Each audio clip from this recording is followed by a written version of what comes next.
Hi, I'm Colleen Moran. I'm one of the Assistant City Attorneys, and I'm part of the Compassionate Sioux Falls initiative.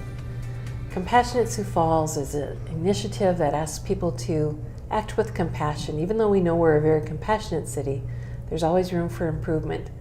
We try to recognize individuals, groups, and organizations who have shown compassion in our community, as well as to raise awareness about things that are happening in our community that we maybe need to be more compassionate about. And that's what we're going to talk about today. And with us is Stacy Teason. Hi, Stacy. Hi, Colleen. Thanks for having me. Sure. Tell us what you do. I'm the coordinator for the Homeless Advisory Board. So my job is ultimately to work to end homelessness in the city of Sioux Falls with a strong emphasis on preventing it in the first place. So when we talk about homelessness, I think sometimes people think about homelessness and they think of a picture of somebody who is just sitting on the street with a sign that they need money or they need food or something like that. Mm-hmm. But tell us what the true picture of homelessness is. Really, it's children. And I think that that's a very hard concept for people to grasp. We have homeless families, we have homeless individuals for sure, and we have that small percentage of the population that does kind of fit into that stereotype that people have. But ultimately, we have a lot of people who are working, who are really trying hard to make ends meet, and then just based on that lack of affordable housing, or perhaps some choices that they've made in the past that have really landed them in a tough spot, they can't move out of the shelter, they can't move forward. So with children, you say that's, kind of the face of homelessness mm-hmm. here in our community and in South Dakota. Do you have any kind of numbers or any indication of how many children are homeless in a year? Well, we use one of the best gauges that we use is the school district numbers. And so that's just roughly over 400 kids so far since the beginning of school year this year. So 400 kids or 220 families that they've encountered through the school alone. Beginning in September of 2017? Yes. And how as a community, do we address that? It's a complex problem, which is why it's important that we all focus on collaborating. Being aware is the first step, but it really takes people who have some compassion, who have some initiative and drive to really say, this is completely unacceptable. I'm not going to have elementary kids that are homeless in Sioux Falls, and figure out how we can all address these issues. Lots of times it's simple because it's just a matter of recognizing that problem, but the overall problem of housing and homelessness in Sioux Falls is much, much bigger. And it's got to do with wages, it has everything to do with how expensive a place is to rent, and it has everything to do with some of the issues that might be underlying some of those things like depression, anxiety, more severe mental illness like schizophrenia. And then of course what we've all seen a lot in the news is the issues with drugs and alcohol. With children, I'm not only interested in young children who are part of families, but what information do you have about teenagers? Mm-hmm. Teenagers who maybe aren't living with their parents anymore for whatever reason, or aren't living with a guardian and they're just kind of on their own. How do the statistics show as far as them having a safe place and continuous place to live? It's our biggest challenge. It's the most challenging in regards to being able to identify. They stay very well hidden. In South Dakota, it is a criminal offense to be a runaway.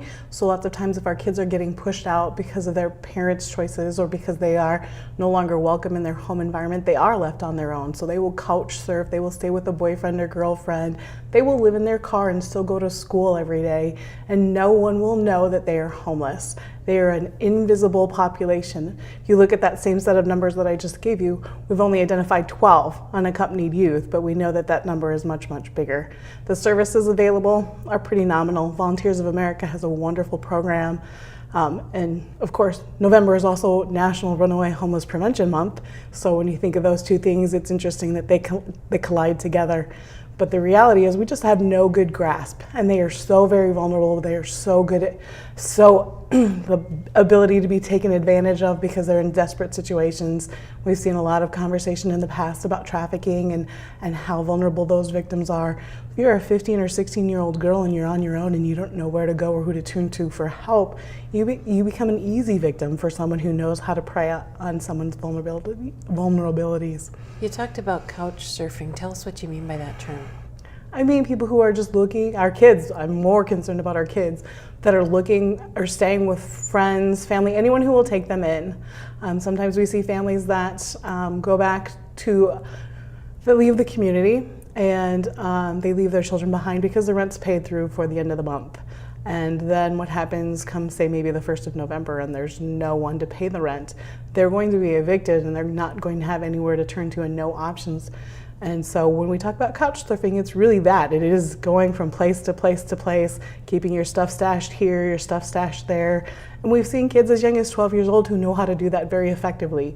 And that is a survival instinct, and one that's very hard to outgrow as you become an adult. We talk a lot about generational poverty, and that is some of those skill sets that people learn to really just keep themselves, what would be a good word? Really compartmentalized. They don't feel, they don't share, they don't tell anyone, but in the inside they're really hurting. I think that's interesting that you tie that together, that homelessness, even for a short period of time, can affect someone for a very long term in a long period of time. November is Hunger and Homelessness Awareness Month, and we've dedicated a month to that. And why is a month set aside to talk about these issues? I think for us in Sioux Falls, we really don't recognize that homelessness is an issue. And so just trying to fit it all into a day or two doesn't feel like it's enough.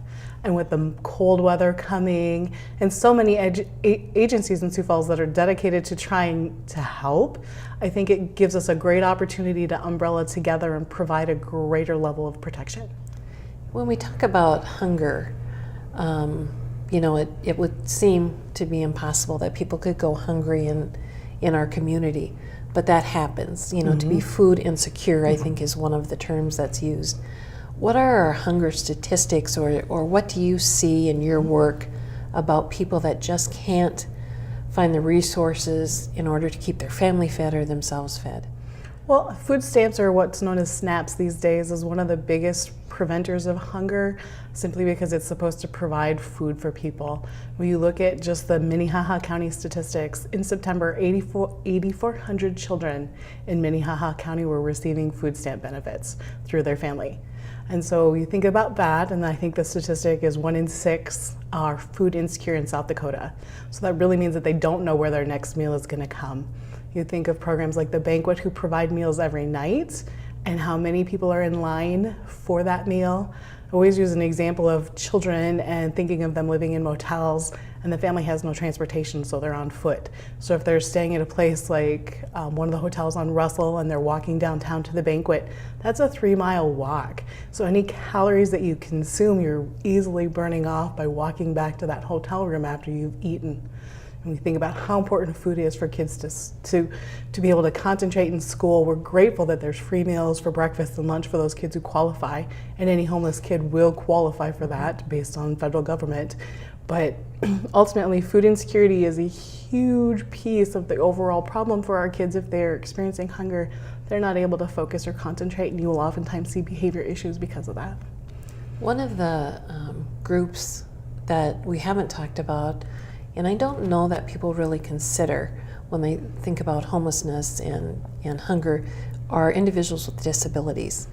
Because individuals with disabilities have the same opportunity, I don't want to call it the opportunity, but the chance to become homeless. What do you know about that and how that occurs in our state, or if it does occur in our state? It absolutely occurs because so many of them live with what would be considered a Social Security check or some level of income that is nominal.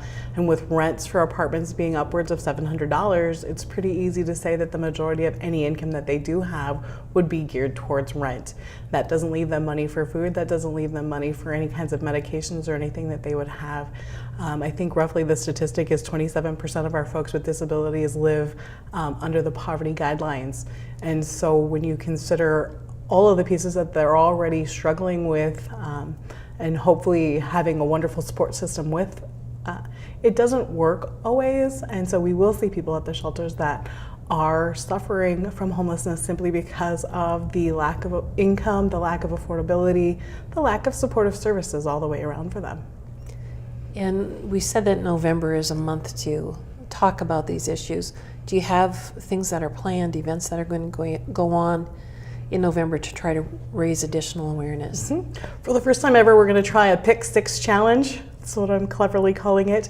We've got a significant list of things that people can choose from, all the way from something simple like donating socks or underwear to an agency that serves the homeless or hungry, to doing something a little more complicated like doing the food stamp challenge. And can you really live on $30 a week?